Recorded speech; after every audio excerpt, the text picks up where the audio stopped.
क्षेत्र के लोकप्रिय सांसद माननीय श्री पंकज चौधरी जी, प्रदेश सरकार में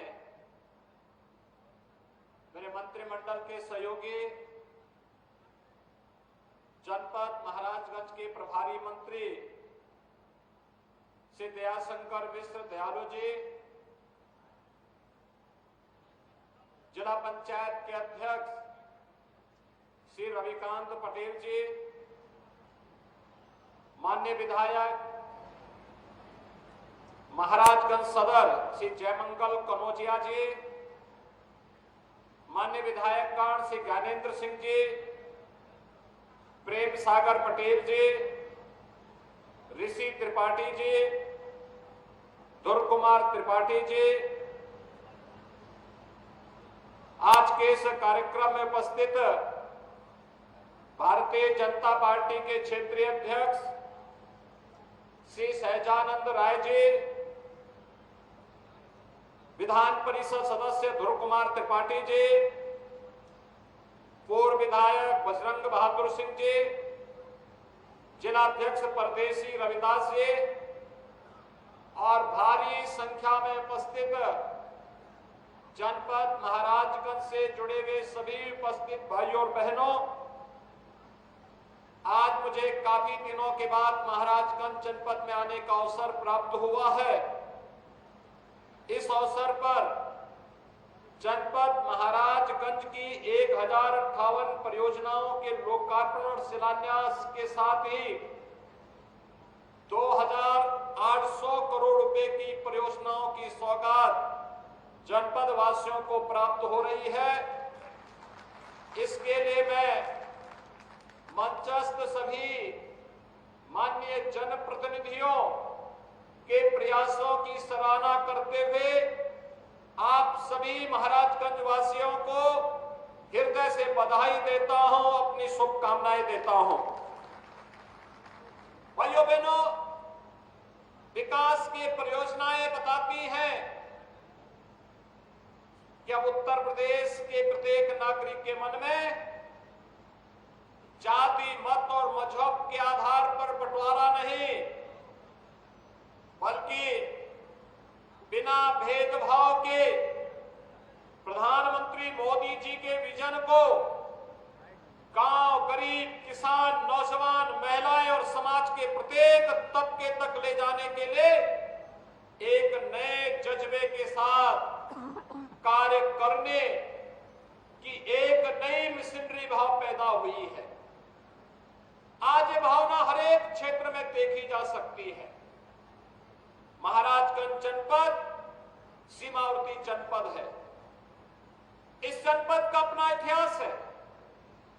कहते हैं जब भगवान बुद्ध की मां अपने मायके जा रही थी तो राम ग्राम जाने के पहले देवदह के पास इसी महाराजगंज जनपद में भगवान बुद्ध का जन्म हुआ। इसका मतलब ऐतिहासिक पृष्ठभूमि के साथ इसका संबंध जुड़ा रहा है। उन सभी स्थलों पर मुझे स्वयं जाने का अवसर प्राप्त हुआ। आज भी वहां पर बने हुए स्तूप, वहां पर जो मिट्टी के बड़े बड़े टीले हैं, वे कहीं ना कहीं इसकी गवाही देते हैं। और यही नहीं, देश की आजादी के आंदोलन में महाराजगंज से जुड़े हुए तमाम स्वतंत्रता संग्राम सेनानियों का योगदान कोई विस्मृत नहीं कर सकता है। यह देश जब आजादी का अमृत महोत्सव मना रहा है, तब भारत माता के उन महान सपूतों का स्मरण हम सब के लिए एक नई प्रेरणा प्रदान करता है। मंच पर आने के पहले मुझे उन्हीं महापुरुषों में से प्रोफेसर सिप्पनलाल सक्सेना की प्रतिमा पर पुष्पांजलि करने का अवसर भी प्राप्त हुआ है। आप सब जानते हैं प्रोफेसर सिप्पनलाल सक्सेना देश की संविधान सभा के लिए जिन प्रतिनिधियों का चयन हुआ था, उनमें से प्रोफेसर सक्सेना भी एक महान हस्ती थी। उन्होंने अपना कार्य क्षेत्र इस जनपद को बनाया था, इस क्षेत्र को बनाया था और यहां पर शिक्षा की, समाज सेवा की एक नई अलग आजादी के बाद भी निरंतर जगाते रहे। आज यहां पर उनकी प्रतिमा पर पुष्पांजलि का कार्यक्रम हुआ है। मैंने आज जिला प्रशासन से कहा है प्रोफेसर सिपनलाल सक्सेना की भव्य प्रतिमा उनकी समाधि स्थल पर लगनी ही चाहिए, जिससे इस महापुरुष की स्मृतियों को हम यहाँ पर जीवंत बनाए रखने के साथ ही वर्तमान पीढ़ी को उनके व्यक्तित्व और कृतित्व से प्रेरणा लेने के लिए कह सके, एक आदर्श सबके सामने प्रस्तुत कर सके। और उन आदर्शों में से महान आदर्श प्रोफेसर सिपनलाल सक्सेना का भी रहा है। ऐसे अनगिनत महापुरुष वे हैं जिन्होंने जीवन के प्रत्येक क्षेत्र में कार्य करते हुए इस जनपद को एक नई पहचान दिलाने का कार्य किया। और आज महाराजगंज जनपद अपनी प्रगतिशील कृषकों के माध्यम से, जन सेवकों के माध्यम से, नौजवानों की प्रतिभा के माध्यम से देश और दुनिया के सामने अपना झंडा गाड़ता हुआ दिखाई दे रहा है। और भाइयों बहनों, इसी अभियान को एक नई गति देने के लिए डबल इंजन की सरकार आपके पास बार बार विकास की परियोजनाओं को लेकर के आती है। अनुमान करिए 2800 करोड़ रुपए एक साथ एक जनपद को प्राप्त हो रहे हो, ये कोई सामान्य बात नहीं है।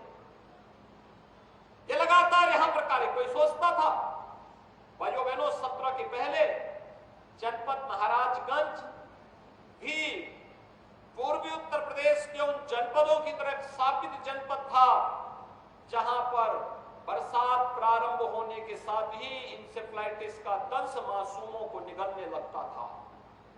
याद करिए, सैकड़ों बच्चे इस बीमारी की चपेट में आते थे। 1977 से लेकर के 2017 तक इन 40 वर्षों में हमने पूर्वी उत्तर प्रदेश के 50,000 से अधिक मासूमों को खोया है। लेकिन आज डबल इंजन की सरकार के सामर्थ्य, इन जनप्रतिनिधियों के द्वारा प्रशासन के साथ मिलकर के किए गए प्रयासों का परिणाम है इंसेफ्लाइटिस का उन्मूलन आज पूरी तरीके से पूर्वी उत्तर प्रदेश से हो गया है। कोई मासूम इस बीमारी की चपेट में नहीं आएगा, यह हम दावे के साथ कह सकते हैं, क्योंकि सरकार ने पुख्ता व्यवस्था कर दी है। कोई सोचता था कि महाराजगंज में भी मेडिकल कॉलेज का निर्माण होगा। पहले तो पूर्वी उत्तर प्रदेश में केवल गोरखपुर में बीआरडी मेडिकल कॉलेज था, आज गोरखपुर में एम्स भी खुल गया है। कुशीनगर में मेडिकल कॉलेज बन रहा है, देवरिया में मेडिकल कॉलेज चालू हो गया है, सिद्धार्थनगर में प्रारंभ हो गया है, बस्ती में प्रारंभ हो चुका है, बलरामपुर में बन रहा है, बहराइच में प्रारंभ हो चुका है, गोंडा में भी बन रहा है। आप महाराजगंज में भी मेडिकल कॉलेज का निर्माण कार्य युद्ध स्तर पर चल रहा है। अगले 6 महीने के बाद जब हम लोग आएंगे तो महाराजगंज के मेडिकल कॉलेज का भी उद्घाटन करने के लिए आपके जनपद में आएंगे। बेहतरीन स्वास्थ्य की सुविधा हर नागरिक का अधिकार है, हर नागरिक का अधिकार है।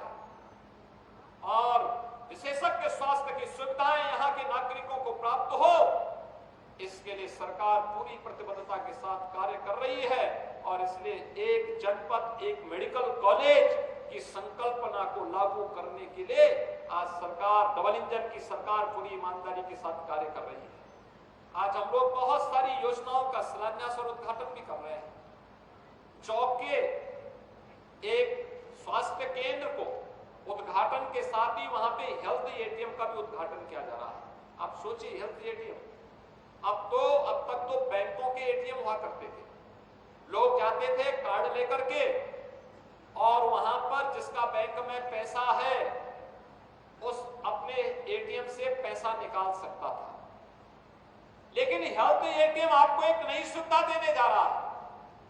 70 प्रकार की जांचें उस एटीएम से होगी और जो भी बड़े डॉक्टर से, देश और दुनिया के किसी बड़े डॉक्टर के साथ अगर जोड़ने का कार्यक्रम होगा तो टेक्नीशियन उस जांच को करके उस डॉक्टर के पास भेजेगा, वहीं से वो प्रिस्क्रिप्शन लिख करके भेज देगा, आपको यहां से दवा मिल जाएगी। हेल्थ एटीएम ने 5 मिनट में आपकी सारी समस्या का समाधान कर दिया। गोरखपुर, लखनऊ, दिल्ली, मुंबई, बेंगलोर, हैदराबाद जाने की समस्या का समाधान टेक्नोलॉजी आज आपको वहां ले जा रही है। चौक के स्वास्थ्य केंद्र में एक हेल्थ एटीएम लग चुका, उसको फंक्शनल करने में, ट्रेनिंग देने में कुछ समय लगेगा, लेकिन एक कार्यक्रम आगे बढ़ रहे हैं और आज हम सब यहाँ पर आए हैं इन्हीं सब कार्यक्रमों को लेकर के। ये इंसेफ्लाइटिस का कारण क्या था? शुद्ध पेयजल न होना, सब स्वच्छता न होना, गरीब के घर में टॉयलेट न होना, स्वास्थ्य केंद्रों की सुदृढ़ व्यवस्था न होना, इन सब का समाधान हो चुका है। और आज तो हम लोग जनपद महाराजगंज के प्रत्येक परिवार के घर में हर घर नल की योजना, हर घर तक नल से शुद्ध आरओ का पानी पहुंचाने की योजना का भी यहां पर शिलान्यास कर रहे हैं। आने वाले कुछ समय के बाद आप देखेंगे, लोकसभा चुनाव आते तो आप देखेंगे हर घर तक पाइपलाइन बिछती हुई दिखाई देगी और बहुत सारे घरों तक शुद्ध पेयजल की आपूर्ति होती हुई दिखाई देगी। ये शुद्ध पेयजल भाइयों बहनों आधी से अधिक बीमारी का समाधान है, आधी से अधिक बीमारी का समाधान है। और उस बीमारी का समाधान इसके माध्यम से भी करने का प्रयास हम स्वास्थ्य केंद्रों को भी सुदृढ़ कर रहे हैं, मेडिकल कॉलेज भी दे रहे हैं, स्वच्छता के अभियान को भी आगे बढ़ा रहे हैं, हर घर में शौचालय भी उपलब्ध करवाए गए हैं और साथ साथ शुद्ध पेयजल भी हर घर तक पहुंचाने के लिए डबल इंजन सरकार पूरी ईमानदारी के साथ कार्य कर रही है। भाइयों बहनों, आपने देखा होगा जो लोग जाति के नाम पर बांटते थे आए हैं, इन लोगों ने आपको दिया क्या? क्या दिया? जाति के नाम पर बांटते थे, मत और मजहब के आधार पर बांटते थे। जब संकट आता था आपके साथ खड़े नहीं होते थे। पंकज जी कह रहे थे आपके सामने, आवास आपको नहीं मिल पाई थी पिछली सरकारों में, शौचालय नहीं मिल पाया था, बिजली नहीं मिल पाती थी, रसोई गैस के कनेक्शन नहीं मिल पाते थे, स्वास्थ्य का आयुष्मान भारत का कार्ड नहीं था, कोई सुविधा नहीं मिल पाती थी। और अब तो सरकार ने उत्तर प्रदेश के अंदर 6 वर्ष में हम लोगों ने 54 लाख से अधिक गरीबों को ग्रामीण और शहरी क्षेत्र में एक एक आवास उपलब्ध करवाया है। 54 लाख परिवारों को अनुमान करिए। 54 लाख परिवार आजादी के बाद आवास से वंचित थे। 2 करोड़ 61 लाख गरीबों को एक एक शौचालय उपलब्ध करवाया, अब तक ये लोग इससे वंचित थे। 1 करोड़ 55 लाख गरीबों को बिजली का कनेक्शन उपलब्ध करवाया, आजादी के बाद ये सब वंचित थे। 15 करोड़ लोगों को पिछले 3 वर्ष से उत्तर प्रदेश के अंदर फ्री में राशन की सुविधा उपलब्ध हो रही है। फ्री में राशन, उससे पहले फ्री में वैक्सीन, उससे पहले फ्री में उपचार और फ्री में टेस्ट भी, कोरोना का फ्री में टेस्ट करने की सुविधा भी उपलब्ध करवाई गई है। भाइयों बहनों, सरकार का संकल्प होता है। अभी यहाँ के विधायक कह रहे थे, विधायक जी कह रहे थे बनटांगिया गांव के बारे में, कोई पूछता ही नहीं था। उनका वन विभाग के लोग भी और तमाम अन्य लोग उनका शोषण करते थे। आजादी के बाद उनको वोटिंग राइट भी नहीं थी, राशन कार्ड नहीं था, एक भी पक्का मकान नहीं था। आज महाराजगंज की सभी 18 बस्तियों में चहल पहल है, हर गरीब का मकान, पक्का मकान बन रहा है, हर गरीब के पास राशन कार्ड है, हर गरीब के पास सरकार की सभी प्रकार की सुविधाएं प्राप्त हो रही है। हमने उसकी जाति नहीं देखी, उनका मत और मजहब नहीं देखा, हमने तो केवल ये माना कि हमारा नागरिक है, इसको शासन की सुविधा का लाभ मिलना ही चाहिए। और डबल इंजन की सरकार ने वो लाभ उन लोगों तक पहुंचाने का कार्य किया। भाइयों बहनों, आपने समर्थन दिया 2014 में, 2017 में, 2019 में, 2022 में, तो विकास की प्रक्रिया तेजी के साथ आगे बढ़ रही है। आज मैं आपको यही कहने के लिए आया हूं, डबल इंजन की सरकार है तो डबल स्पीड से कार्य हो रहा है। आपका सुनौली जाने वाला मार्ग 6 लेन का बनने जा रहा है। यहां से टूटीबाड़ी वाला मार्ग भी 4 लेन का बनने जा रहा है। कई मिनी स्टेडियम, कई स्टेडियम का निर्माण भी होने जा रहा है। नई नई टाउन एरिया का निर्माण कई पनियरा में, कई प्रतावल में, कई ब्रिजमनगंज में, ये सभी नई बन रही है। और कहीं पर बड़े बड़े स्टेडियम भी बनने हैं। हमने तय किया है, प्रदेश के खेल कूद और युवा कल्याण विभाग को यह जिम्मेदारी दी गई है कि हर गांव में युवक मंगल दल और महिला मंगल दल का गठन हो। उन्हें स्पोर्ट्स किट उपलब्ध करवाए जा रहे हैं।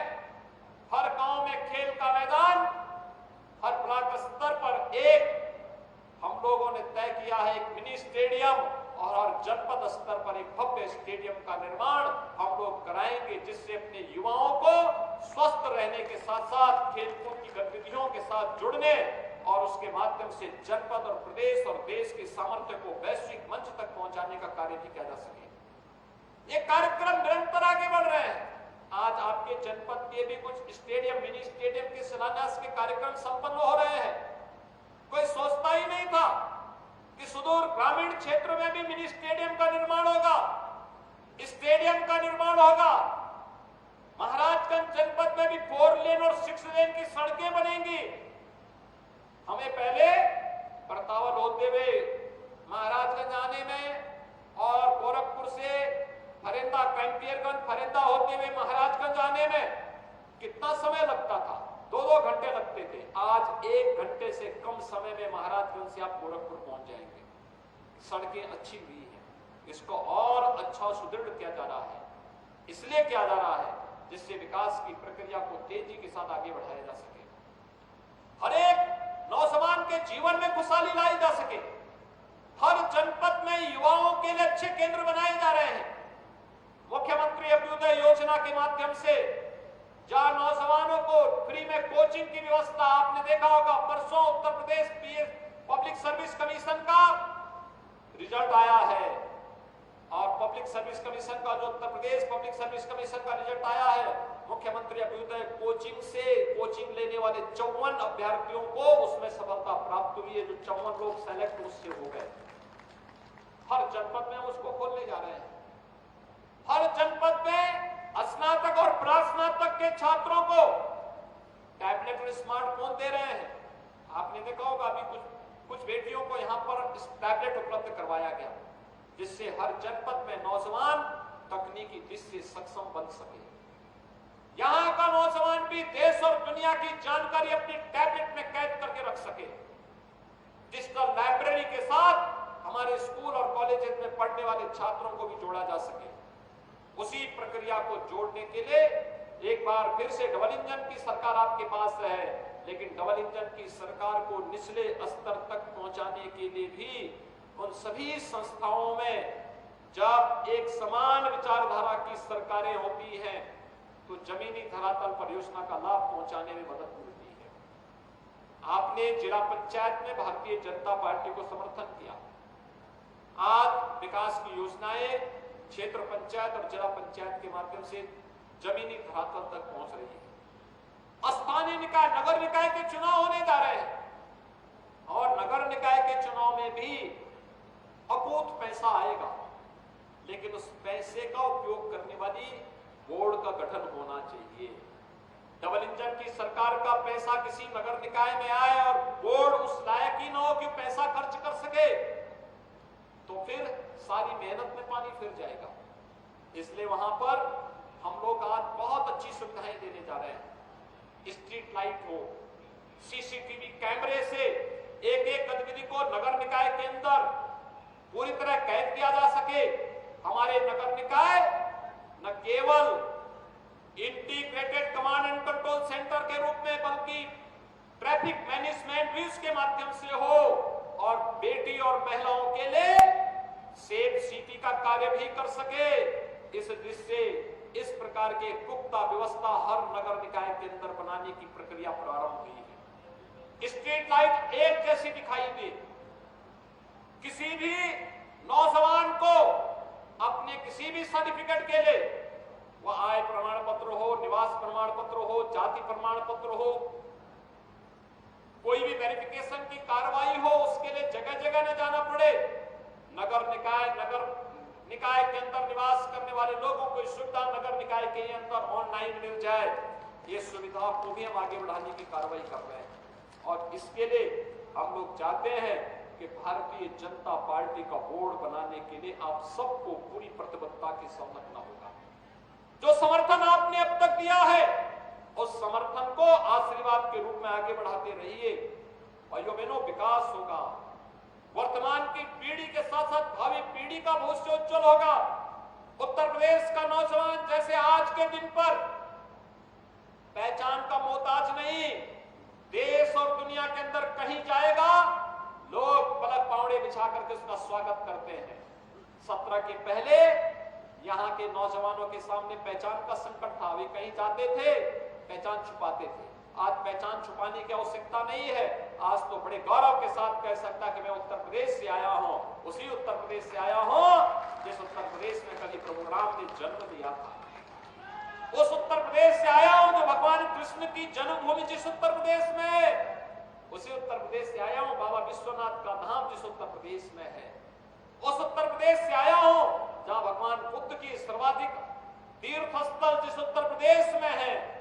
आज अपनी पहचान इन सभी पवित्र स्थलों के साथ साथ सुशासन के मॉडल के रूप में बढ़ रहे उत्तर प्रदेश के विकास कारण भी है।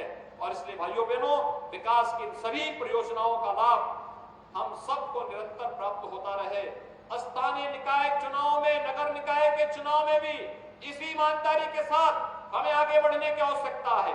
डबल इंजन सरकार का लाभ नगर निकाय में निवास करने वाले हर नागरिक को प्राप्त हो सके, हर नौजवान को प्राप्त हो सके, हर व्यापारी को सुरक्षा का एहसास हो सके, उस प्रकार की स्थिति हमें निरंतरता देने के लिए आवश्यक है।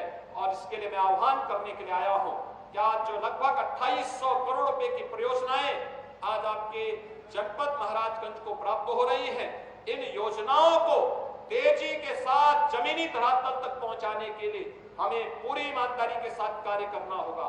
और अभी पंकज जी ने जो बताया है, रेलवे लाइन की एक नई सौगात, यानी जनपद महाराजगंज का जिला मुख्यालय ऐसा था जहां रेलवे लाइन से नहीं जुड़ा था।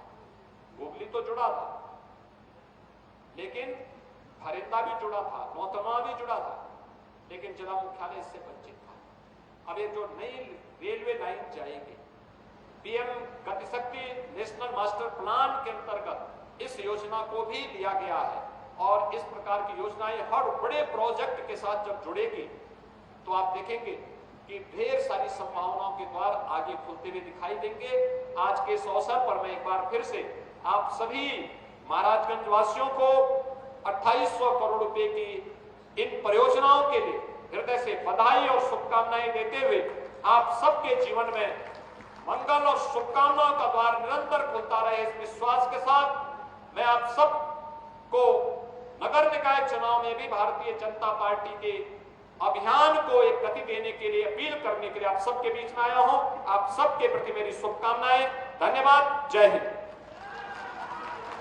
बहुत बहुत धन्यवाद। एक बार जोरदार तालियों के साथ अभिनंदन, वंदन, स्वागत। और जैसा कि कहा जाता है कि जिन्होंने सभी का सम्मान किया, और आइए अब हम उनका सम्मान करते हैं एक छोटी सी उपहार स्वरूप भेंट देकर। प्रेम, अहिंसा और त्याग की मूर्ति के रूप में हमारे भगवान महात्मा बुद्ध जी की प्रतिमा को प्रदान करते हुए, सम्मानित करते हुए हमारे सभी सम्मानित जनप्रतिनिधिगण।